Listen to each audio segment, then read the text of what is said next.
Hello, my name is Gustavo Ribeiro. I'm the editor-in-chief of the Brazilian Report, and I would like to welcome you to the part two of this Brazil 100 conference, in which we will have a broad discussion about Lula's first 100 days.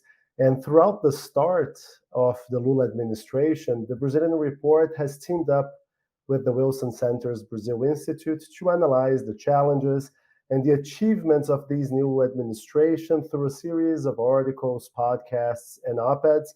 And you can follow them, you can read them and listen to them on our website, Brazilian.report, and also on the Brazil Institute's website, which is on the wilsoncenter.org website.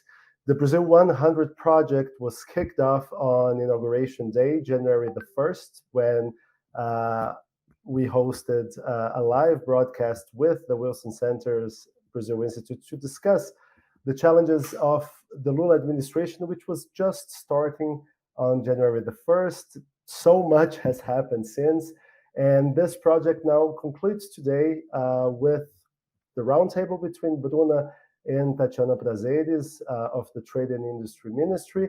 And now this remote conference bringing together experts to discuss the government's first 100 days. So I'd like to welcome to our conversation, welcome back Bruna Santos. She is the director of the Wilson Center's Brazil Institute. Hello, Bruna. Hello again. I would also like to welcome Cede Silva. He is the Brazilian Report's Brasilia correspondent and our Congress correspondent. Hello, Cede. Hello, Gustavo and everyone. Good afternoon. I would also like to thank Nick Zimmerman and Luisa Duarte. They are both Brazil Institute Global Fellows. Hello, Nick. Hello, Luisa. Hello, Gustavo. Thanks for having me. And last but not least, Nathalie Unterstel. She's head of the Talanoa Institute, a climate-centered think tank. Hello, Nathalie. Glad to have you. Hello, Gustavo. Thank you for having me. Good to see everyone here today. And just before we start our conversation, I'd like to talk about the fact that we at the Brazilian Report have just launched this today, a special report on the first 100 days of the Lula administration, which is prefaced by Bruna of the Wilson Center's Brazil Institute. So we'll just leave you with a few seconds of a message about our report, and we'll be right back. Before continuing the show, we'd like to introduce you to our latest release, our exclusive report on the first 100 days of Luiz Inácio Lula da Silva's third term as Brazilian president. Lula's 100 Days, Myriad Challenges and Unforced Errors is a valuable strategic tool that brings you in-depth analysis from our experts on the most important issues from the beginning of Lula's administration. In this exclusive report, you'll find insights and analysis on the government's support base in Congress, Brazil's return to foreign policy, fiscal, economic and environmental challenges, as well as how the administration is tackling social media regulation and planning to fight hunger. Don't miss this opportunity and use the coupon to get a 20% discount on the report. Enjoy your read. Okay, so without further ado, Bruna, thanks for the roundtable with Tatiana. It was fascinating to listen to your conversation. And now I want to put you on the spot and ask you, because the 100-day mark is this landmark that has gotten a lot of symbolism in modern politics. In Brazil, it is complicated because Congress only takes office a month into the president's administration, so there are additional challenges for a president to put his own brand in his first 100 days. And this period of time, which is usually known as a honeymoon period, in Lula's case, if there was a honeymoon, it ended with a case of domestic violence and one of the spouses trashing the hotel room because of all the things that happened. Lula faced this sort of seditious revolt in Brasilia, a credit crisis, a lot of economic challenges. So I would like to ask you, with that in mind, with all the challenges, and you and I have talked about some of those throughout these 100 days while we were discussing the project that we launched together. What is your general assessment of these first 100 days? Okay, so in one word, I think it's been underwhelming in a certain point. Not for us, because we have worked a lot, right, Gustavo? And here I want to start with a personal thank you note to you and your team and the Brazilian Report for joining the Wilson Center Brazil Institute in this collaboration, in this partnership to interpret the first 100 days. And I want to just send a few personal thank you notes to Thalita Fernandes, Israel, you, Gustavo, of course, and the Brazilian Report, Oscar, Joseph, and everyone who supported our efforts throughout those 100 days. We had a lot to cover, I think, and the result of that, I think, is not only the report, but all the content and media mentions and podcasts and different articles and events that we had here at the Brazil Institute with the Secretary Tatiana Rosito. Tatiana Prazeres now also a conversation with the cabinet, Lula's cabinet minister, Vinicius Marques de Carvalho, and other different opportunities that we had, not only to look at those events, but also helping interpreting it to the foreign audience. And one of the things, first of all, I think we're saying that, put into perspective, the Lula's 100 days started earlier due to the absence of former President Bolsonaro from public appearances and in any transition right, officially. So I think that the first 100 days of Lula have been some sort of baptism of fire. And I think that the achievements are still modest. I think that one big achievement, of course, is the semblance of normalcy to Brazil's political landscape, which is back. But the progress in agendas could be faster. So one of the things that, of course, marked those events is that, okay, we started in that first live on January 1st. I remember we were all kind of in an electoral tension hangover. The whole country was like, okay, Lula got elected, but we had a very tense weeks throughout the election, because we were all looking closely on whether or not those the rule of law would be respected in terms of the results of the election. And not to mention, of course, it's important to mention, and I'm sorry if I cut you a little sure. bit, but it was the narrowest win in Brazilian democratic history, right? I mean, just less than 2 percentage points. Yeah, it's razor thin. It's nothing. I mean, for Brazil, it's like there's a very few. It's an arrows. It was the I think was one election that was very atypical and also consequential in a number of different terms. And also, I think that, okay, so then you had the first week in government, Lula had the January 8th storming, which represented a major event in Brazil's democracy history, recent history, but also it brought to the surface, not left new scars, but brought to the surface other scars of our redemocratization process.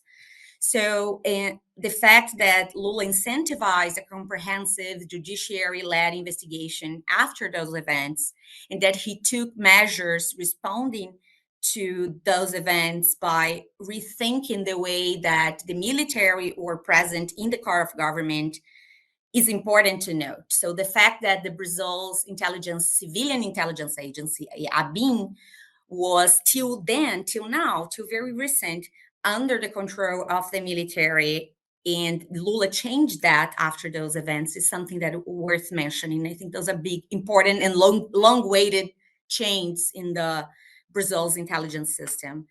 I think another thing that is evident to all of us is what you call in the report that you were launching this shaky coalition. I think that Lula's policy agenda faces an uphill battle in a very divided Congress, which will require his skills in maneuvering to build consensus and push through his agenda.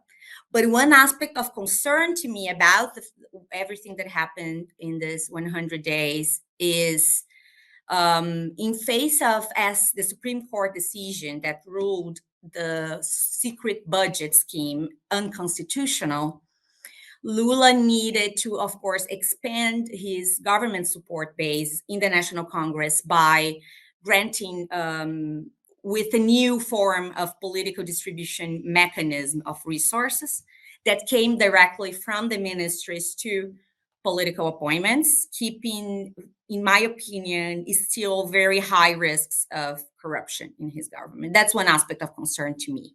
It's also something that we should look closely, and also as a civil society that is looking at how the compliance culture is evolving in Brazil, we should also look what will be the unexpected effects coming out of that.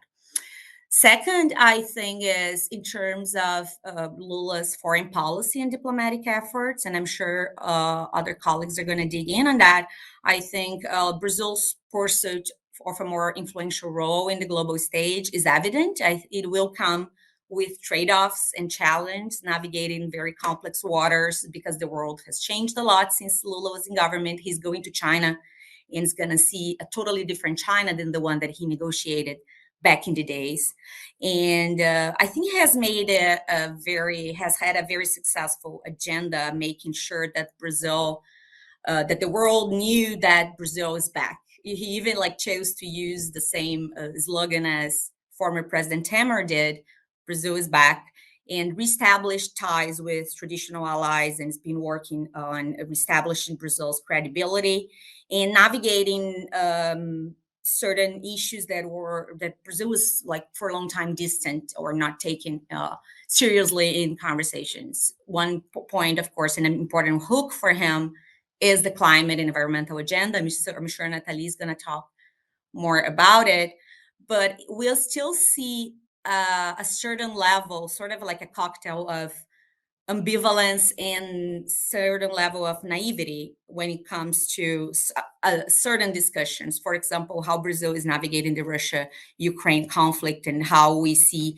certain ambivalent messages being sent in that matter.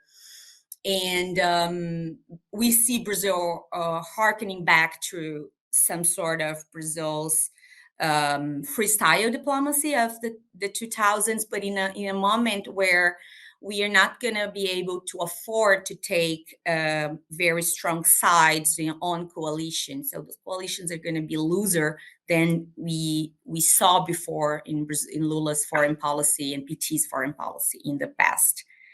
But in general, I think we are facing a ticking clock to deliver economic results and to avoid a popularity crisis that will leave the executive at the mercy of Congress.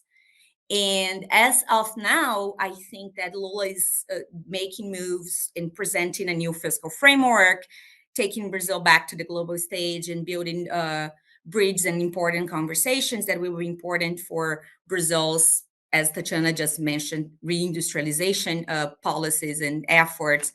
But as of now, his government has largely been recycling policies from his previous term. And it's been, to me, underwhelming in terms of achievements. Of course, it's only 100 days. The Congress took office in February. Those were very compressed, moments in our history.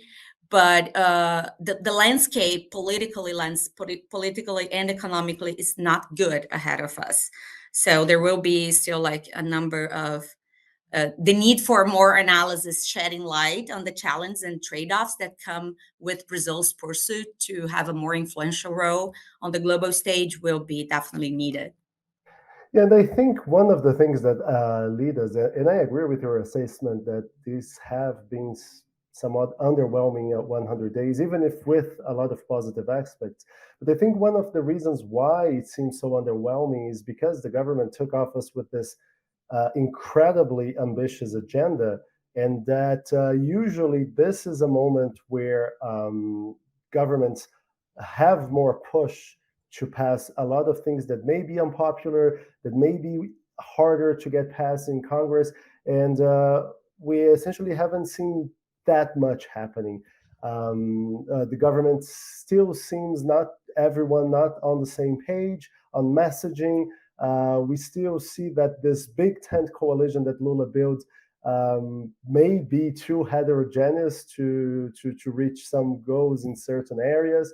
Do you see at this point, and again, like you said, it's just 100 days of more than 1,000 days still left, but do you see a brand of these new government? Is there anything that is a staple of this third Lula iteration as president?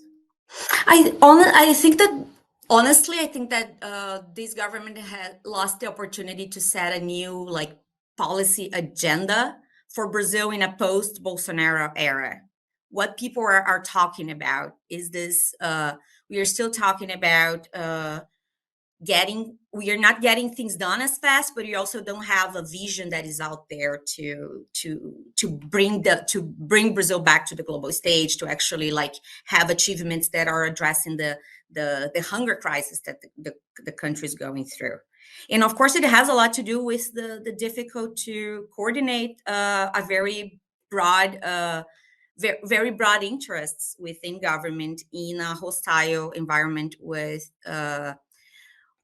Congress that is no longer as clear as it was, I think, when Lula was in government. I think that the trade-offs are going to be higher. The stakes are higher too. So I don't see a brand. Even the Brazil is Back brand is recycled. So Brazil has been back they have tried that before. So I think even that is recycled. I see the lack of a new vision. What is it that we want and that we can achieve in this third term of Lula, and perhaps the one before his fourth term?